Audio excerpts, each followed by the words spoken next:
optimal minimal. At this altitude, I can run flat out for a half mile before my hands start shaking. Can I answer your personal question? Now would seem an appropriate time. What if I did the opposite? I'm a cybernetic organism, living tissue over metal endoskeleton.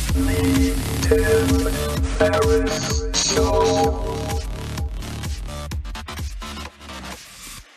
Hello, boys and girls. This is Tim Ferriss, and welcome to another episode of The Tim Ferriss Show, where I deconstruct and analyze world-class performers to find the things they have in common. Most important, the tools, the tricks, the favorite books, the routines that you can use, that they use. And the figures that we look at range from billionaire investors like Peter Thiel to actors like Arnold Schwarzenegger to musicians like Breda of Glitch Mob or Mike Shinoda or Amanda Palmer to chess prodigies like Josh Waitzkin. And the point of this podcast is to help you to question assumptions, to find a better way of doing things, whether that is agreeing or disagreeing with these guests. And it's really an exercise in pushing your comfort level and pushing you outside of your comfort zone. And the guest for today is no exception. He's definitely going to help you get excited one way or the other. And his name is Glenn Beck. And there is no secret agenda, no secret political agenda to this show. That's not what this is about. And it is both not a gotcha interview, conversation with Glenn, but it is also not a softball interview with Glenn. So we dig into a lot of his personal habits and role models like Walt Disney and Orson Welles, for instance. But I also ask him questions such as how he feels interacting with Peter Thiel, who's openly gay, or how he feels interacting as he has with Penn Jillette, who is a very open atheist.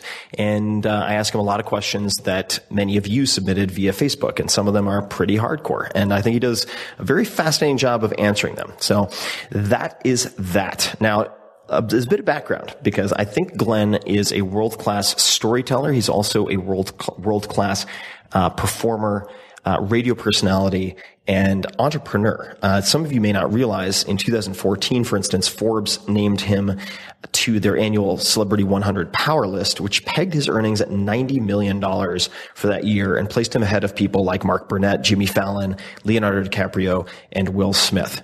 He is founder and owner of theblaze.com, which gets somewhere between 30 and 50 million unique visitors per month, which needless to say is massive. And there's no end to the growth in sight. So it's a fascinating story. It's a controversial story, but there's something to be learned here. Let's talk about radio for a second. I think that, actually before I get to radio, you did not graduate from college, but you took, and correct me if I'm wrong, one class at Yale? Yeah. What was that class at Yale? And I read that you were encouraged or introduced to Yale through a senator. I'd just love to hear a bit of the story surrounding that. I sobered up in my 30s. I was alcoholic and really a pretty despicable guy, and very arrogant and just not a good guy. And had not tried, but I'd begun to follow the path of my mother, who was an alcoholic and drug addict and committed suicide when I was 13, and so I was kind of going down that road. And when I turned 30, I knew my life was at a crossroads. It was either over or I was going to restart. And at the time, I thought it was over. But my daughters convinced me that I could start all over again. And so I did, and I realized I didn't know anything. I was reading everything I could get my hands on and trying to educate myself, because I was just I was living in self-imposed ignorance. I didn't care. And so I started reading a lot, and I was reading not Stephen Hawking, but Carl Sagan's Demon Haunted World. And at this time, I'm not really religious at all. I was raised Catholic, but I didn't really believe in any of it.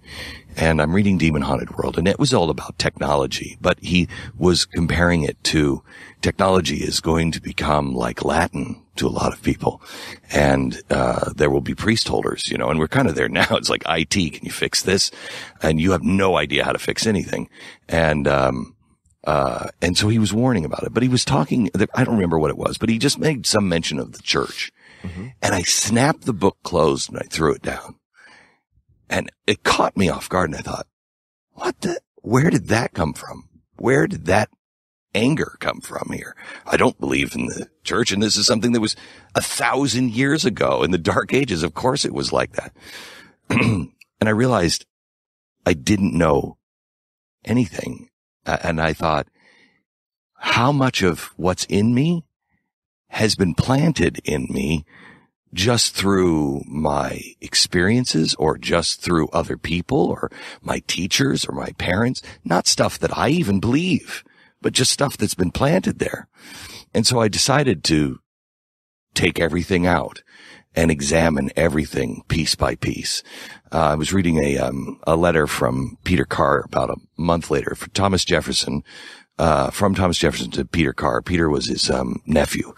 Peter was coming of age, and his mother had died when he was young, and his father was dying. And before his father died, he went to Thomas and he said, "You're the smartest man I know.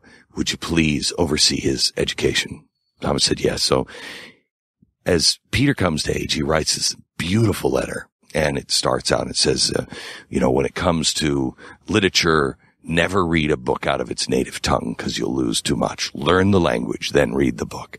And he goes through all of the different studies, mathematics and physics, and the last one is religion.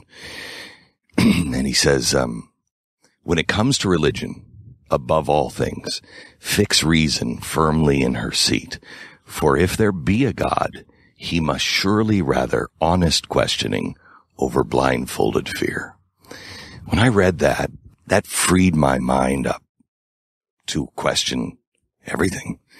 And so I began to, and I started reading Hawking and Einstein and Immanuel Kant, and I just couldn't keep up with it myself. I was just not prepared, and so I decided to go to school. I was friends with Senator Joe Lieberman at the time. And so this was around age 30. Yeah. Okay. Yeah. And I'm talking to Joe and said, I just gotta go. And he said, well, why don't you go to Yale? And I said, I don't think I'm smart enough to go to Yale. And I said, I don't even remember my high school grades. I think they were bad. And as it turns out, they were all A's, but I had such a poor image of myself that I thought I was a horrible student. And so I was accepted and went in, and I could only afford one class. The first day of class was the day my wife and I decided to get a divorce. Oh. And so it was really hard. And but I took early Christology, and I wanted to take it out of the theology department. I wanted to take it through the history department. And so I had a professor named Wayne Meeks, and he was great. And I was underclassman, so I'm this 30-year-old freak in the class, and nobody knows what I'm doing there. He doesn't know what I'm doing there. And I'm engaging him on everything.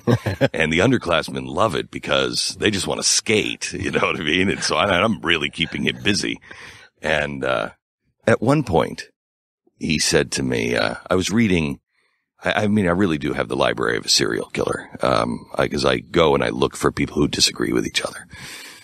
And so I was reading, while I was reading, all the things that were supposed to teach me about Christ, I was also reading all the people who were saying it's bunk.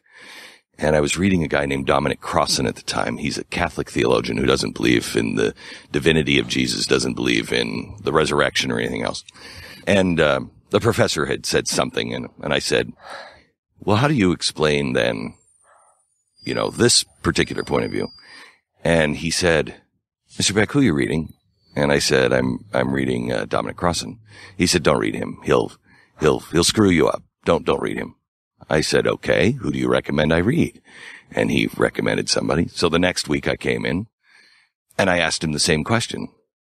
And he said, Mr. Beck, didn't I tell you not to read Dominic Crossan? And I said, yes, you did. You told me to read this other guy, and I've read him, and I get it. But I want to know why Dominic Crossan is wrong. And he said, I'll see you after class. Turning point in my life. We went and had lunch, and he looked at me and he said, why the hell are you here?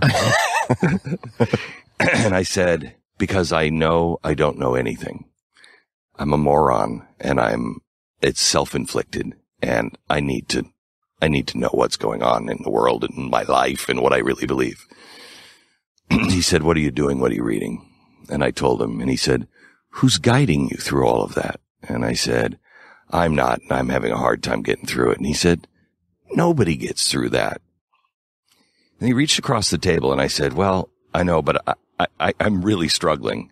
He reached across the table, and he grabs my hand, and he said, you listen to me for a second, would you? You realize you belong here, right? You're okay to be here.